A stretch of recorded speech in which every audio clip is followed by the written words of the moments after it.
amigos, para nós aqui que estamos neste momento, bom dia para vocês, boa semana, bom domingo, porque no meu caso aqui vocês estão recebendo o vídeo na quarta, mas a gente grava no domingo por volta de 7, 7h30 da manhã.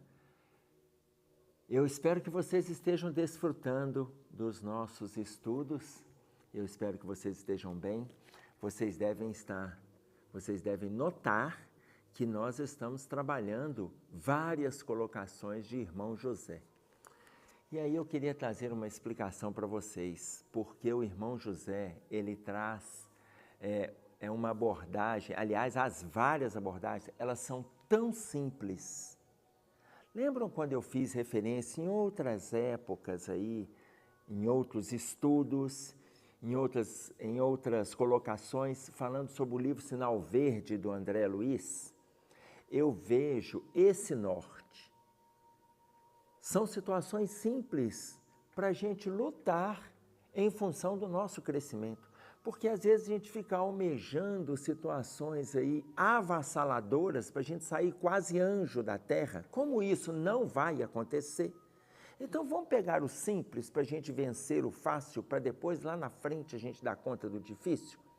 Então, eu sinto que o irmão José faz isso, só que ele traz de forma tão simples e ao mesmo tempo tão precisa, ele não fica ali dicotomizando, ele não fica ali historiando, ele não monta grandes observações, grandes textos, não. Então, eu faço pequenos comentários, os vídeos ficam curtos, mas que vai semeando na cabecinha de cada um de nós, antes da cabecinha de vocês, a minha, para que a gente comece a refletir sobre essas colocações na relação com o outro, mas principalmente na relação conosco. Então, o que a gente vai fazer? Hoje nós vamos pegar um outro texto dele também, que se chama Eles Sabem, do livro Vigiai e Orai, ok? Eles sabem.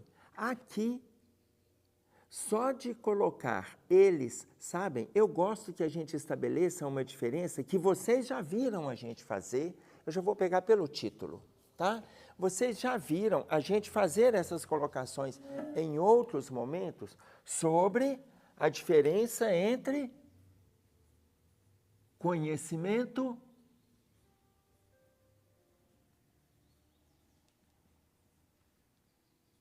que não é igual à consciência. Lembram disso?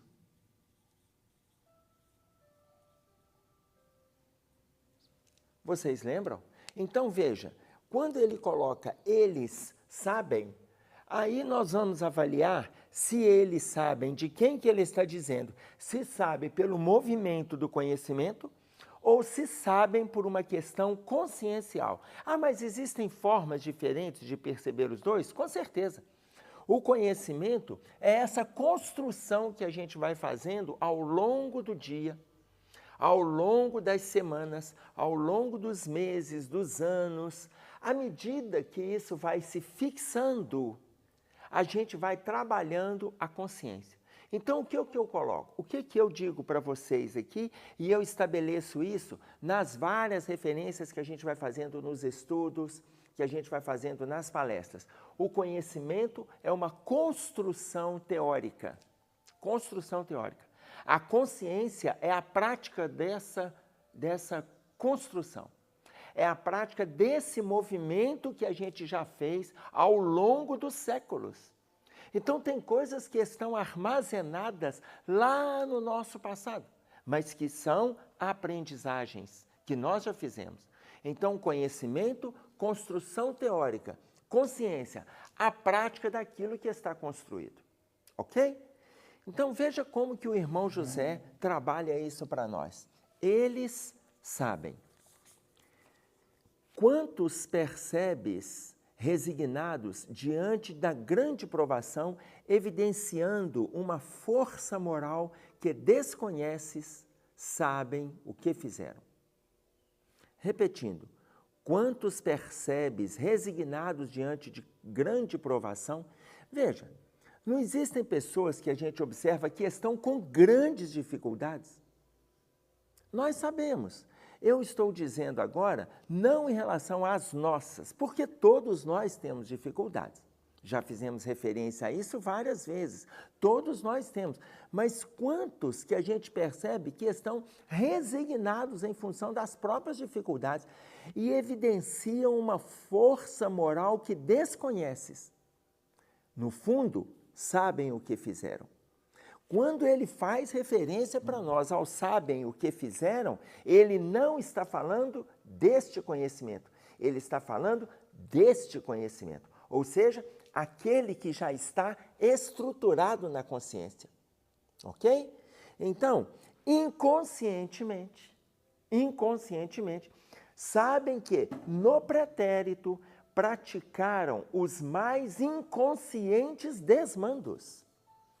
Agora vamos voltar para o quadro.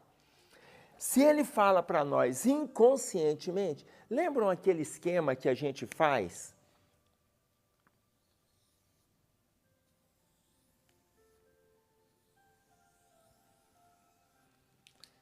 Que a gente faz referência sempre àquele médico espírita, psiquiatra, Jorge Andréa. Em diversas obras, ele faz esse gráfico para a gente. Por exemplo, palingênese, a grande lei palingenesia é reencarnação. Palingênese, a grande lei, ele está fazendo referência para nós sobre a lei da reencarnação. Mas como é um livro que ele trabalha situações da ciência, então o livro se chama Palingênese, a grande lei. No livro Palingênese, a grande lei, ele faz esse gráfico. No livro A Visão Espírita nas Distonias Mentais, ele faz esse gráfico. No livro Forças Sexuais da Alma, eu estou fazendo referência só aos livros do Jorge Andréa. Ele também faz esse gráfico. Ele é uma referência para nós dentro da psiquiatria no que diz respeito à associação da psiquiatria com a psicologia. Inclusive o outro livro dele que se chama Dinâmica Psi, ele também faz esse gráfico. Como vocês podem ver, ele estrutura o nosso psiquismo baseado aos estudos de Freud, lá atrás, no final do século XIX, início do século XX, ele reestrutura a palingenesia, ou seja, a parte reencarnatória. Então, o que ele vai colocar para nós aqui? Nesse miolo, veja, eu estou dividindo aqui em 4 camadas. Ele divide para nós em 7 camadas, ok? Eu estou dividindo em 4 só para a gente ter uma noção em cima desses estudos que a gente vem fazendo. Aqueles que vêm nos acompanhando até já gravaram isso em mente, o que é importante, porque é a construção do conhecimento. Então, ele coloca para nós aqui o chamado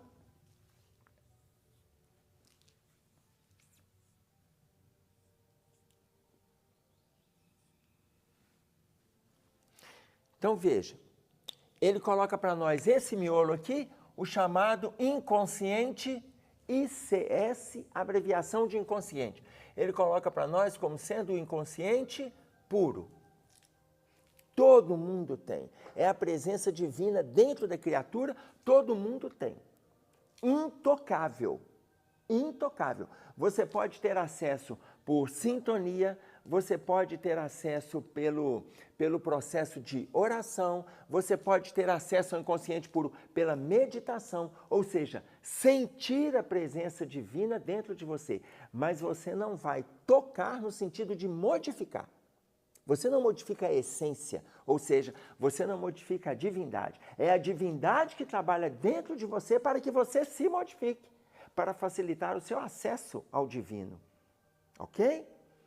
Inconsciente puro. Aqui, inconsciente passado. Ora, se nós temos aqui o inconsciente passado, tudo que a gente fez está gravado aqui. Tudo que a gente fez. Tanto que eu não vou aprofundar, mas ele coloca esses pontinhos pretos que eu acabei de sinalizar, são as nossas vivências. Tanto que ele fala inconsciente passado com núcleos em potenciação. Ele dá o nome dos núcleos em potenciação. Ele dá esse nome. Aqui, ele coloca como sendo essa parte aqui, ó, inconsciente atual. Ou seja, tudo que nós fazemos nessa encarnação está aqui no inconsciente atual. Você pode não lembrar o que você comeu na semana passada, mas está gravado o que você comeu. Você não vai lembrar o que você, como que você se alimentou, ou aonde você estava, ou o que você fez no dia 7 de outubro de 2015. Você não lembra, mas está gravado. Você sabe que você alimentou, você sabe que você viveu situações, você sabe que você superou todas elas. Por quê? Porque nós estamos, 2022, vivos no corpo aqui na Terra. Entenderam? Então, são coisas que estão gravadas no inconsciente atual. Você não vai lembrar o nome dos colegas que você teve na primeira série do ensino fundamental, que na nossa época chamava primeira série do primário. Mas você sabe que você passou por uma sala, você talvez lembre o nome da escola pública ou privada que você estudou. Então, algumas coisas você lembra. Mas como você chegou até o final do ensino médio, ou você fez universidade, ou seja, você sabe que estudou. Está gravado aonde? No inconsciente atual. Por quê? Porque é dessa encarnação. Tudo é dessa encarnação. Ficou claro? Aqui, o corpo físico. O corpo. Tudo que está no inconsciente passado vai refletindo no corpo físico. Tudo que está no inconsciente atual vai refletindo no corpo físico. E a presença de Deus na criatura vai lutando junto conosco para que nós passemos a vislumbrar de forma edificante a necessidade de mudança das desconstruções que a gente já se prontificou a fazer. Desconstruções que eu falo naquele movimento destrutivo do campo moral. E agora nós estamos com nova construção. A gente está construindo de novo. Ou seja, eu estou desconstruindo novamente o negativo, porque naquela época, eu até vou tirar a palavra desconstrução, naquela época eu construí negativamente. E hoje eu estou lutando para construir positivamente. É só para a gente alicerçar o vídeo. Enfim, vocês estão entendendo, né? Se vocês acharem que está rápido e que vocês depois vão fazer lá nos comentários, ok? Inconscientemente sabem que no pretérito praticaram os inconsequentes desmandos. Olha a construção aí. No pretérito, no passado, eles sabem, essas pessoas sabem que praticaram inconsequentemente desmandos, desvarios, transtornos, problemas, dificuldades, ok? Por isso, conservam-se calmos, no que, na maioria das vezes, te induziria ao desequilíbrio. Olha que bacana isso aqui. Tem pessoas que a gente vê que estão numa luta, que a gente olha para essa pessoa e fala assim, gente, eu não daria conta de passar por isso. Nossa, mas fulano é forte demais. Fulano é resignado demais. Fulano é persistente demais. Fulano é corajoso demais. Eu não daria conta de vivenciar o que ele está vivenciando. Quando eu explico, quando eu me certifico que eu não daria conta, de onde vem essa força dele? Porque inconscientemente, ou seja, voltando lá atrás, ele tem consciência de que no seu inconsciente ele promoveu desvarios. Ele tem consciência, mas é uma consciência inconsciente. Por que ela é inconsciente? Eu não tenho acesso a todo o meu passado. Mas eu sei que 1300 e alguma coisa eu estava envolvido com tal situação criminógena. Eu sei que 1710 eu estava envolvido com tal situação perversa. Eu sei que em 1830 eu estava envolvido com desvarios assim. Ou seja, os núcleos em potenciação estão me sinalizando que eu me prontifiquei a inúmeras dificuldades.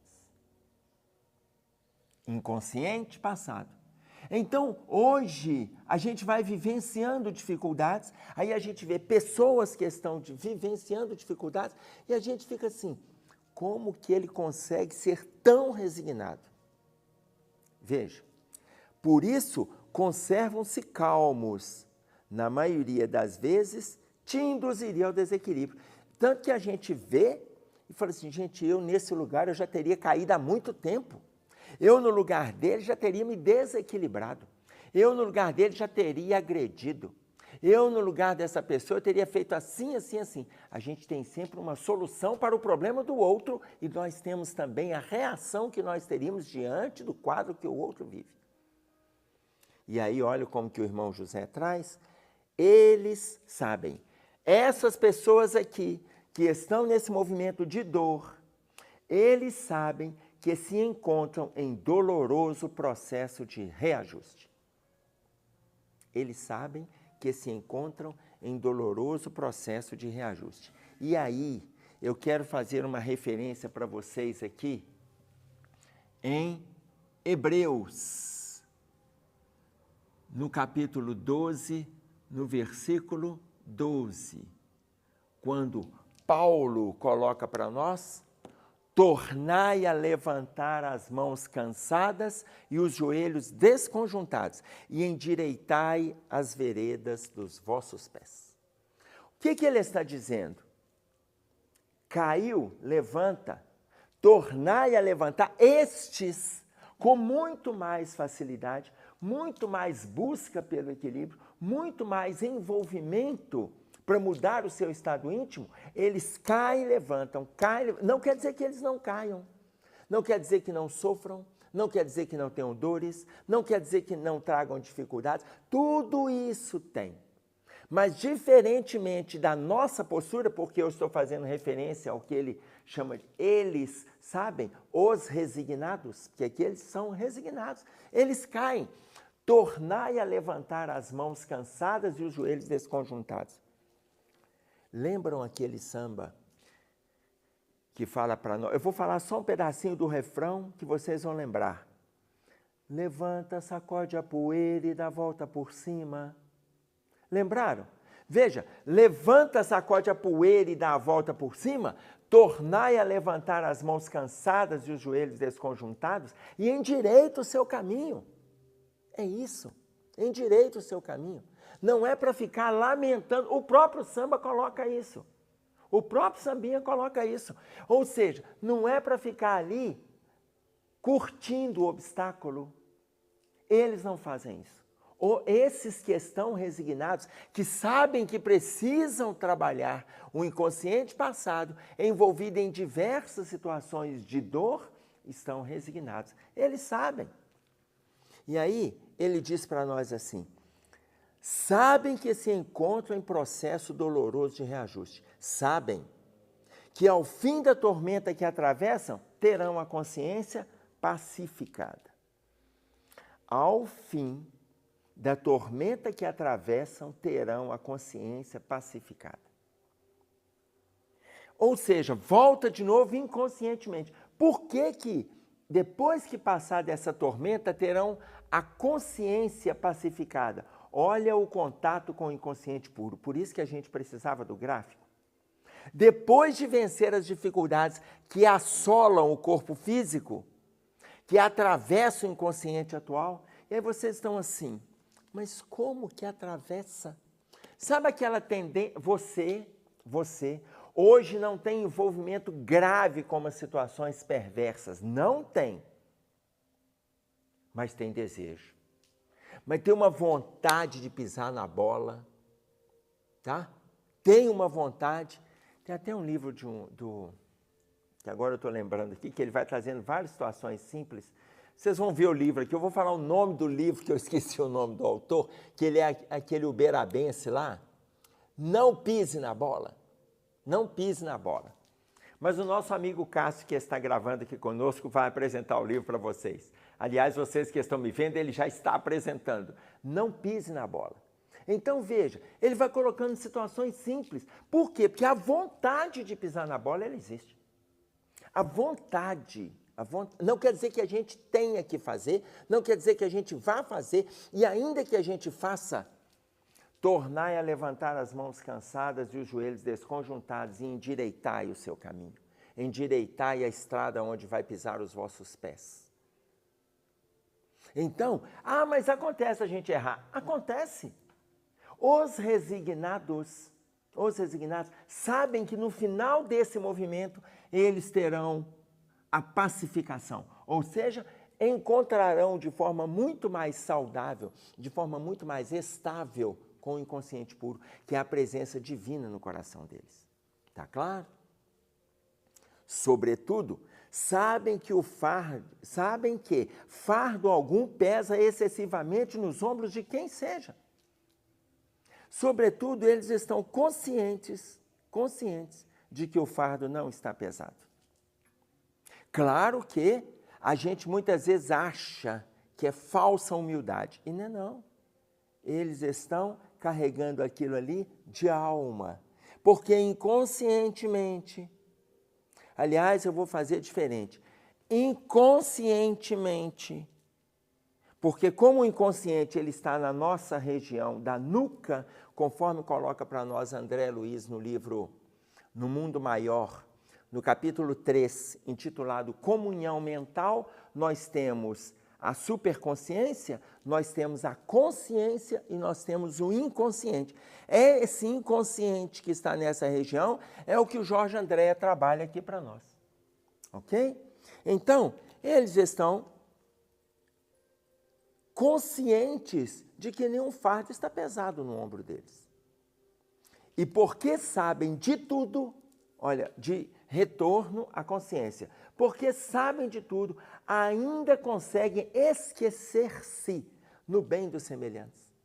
Eles estão tão conscientes que eles conseguem esquecer-se, ou seja, a prioridade em relação aos semelhantes é muito maior. Prioridade. A palavra prioridade é o que vem primeiro. Tem gente que fala assim, eu estou com 10 prioridades. Não tem jeito, gente. Eu tenho uma prioridade. Depois que eu fizer a primeira, a segunda vira a primeira. Mas eu não tem jeito de ter 10 prioridades, porque 10 prioridades, os 10 têm que fazer ao mesmo tempo. Você tem a prioridade. Isso eu tenho que fazer. Qual é a sua prioridade? Eles têm uma prioridade, vencer a dor, se resignar diante daquilo que eles estão vivenciando. E porque sabem de tudo, ainda conseguem esquecer-se no bem dos semelhantes. Réprobos da justiça divina que passam a ser admirados na condição de anjos pregados à cruz da aflição humana. Por mais que estejam em sofrimento, por mais que estejam aos nossos olhos, mas para a justiça divina, passam a ser admirados na condição de anjos pregados à cruz da aflição humana. Vamos pegar um exemplozinho para a gente fechar? Vocês vão lembrar da irmã Dulce. Quando o Divaldo Franco foi visitar a irmã Dulce, ela estava deitada em caixotes, já com seu corpo ali frágil, definhando, magérrimo, doente, mas lúcida. Ele vai lá e fala no ouvido dela quando a vê deitada em caixotes. Irmã, olha o estado que a senhora está. São duas grandes referências na Bahia, dois ícones. Eu estou falando da Bahia, modo de expressar. Duas grandes referências no mundo em matéria de caridade, de trabalho, de solidariedade, de envolvimento com o próximo, esquecendo-se em função do trabalho na relação com o outro. E aí ele chega para ela e fala assim, irmã, olha o estado que a senhora está. Vou providenciar uma maca para a senhora, uma cama, vou providenciar. Sabe por quê? Lá na mansão a gente consegue, eu vou providenciar para a senhora. Ela pede, tinha gente em volta, ela pede Divaldo para abaixar, chega o ouvido perto dela, e aí ela fala assim, não precisa, sabe por quê? As pessoas que vêm aqui, elas se solidarizam com a minha dor. E cada vez que elas vêm para cá, elas mandam uma maca para mim. E eu já estou montando um posto de saúde para atender os meus idosos. Então, eu já estou com 25 macas armazenadas, guardadas. Nós estamos montando o posto. Então, eu preciso dos caixotes para sensibilizar aqueles que vêm me visitar. Imaginem que essa dor física não a agredia. Por quê? Porque são admirados na condição de anjos pregados à cruz da aflição humana. Aquilo que para nós é aflição, para eles é benefício. É isso aí que nós tínhamos para trazer. Eu espero que vocês desfrutem, comentem, divulguem, mas não cansem de aprofundar e de estudar. Um abraço a todos e até breve.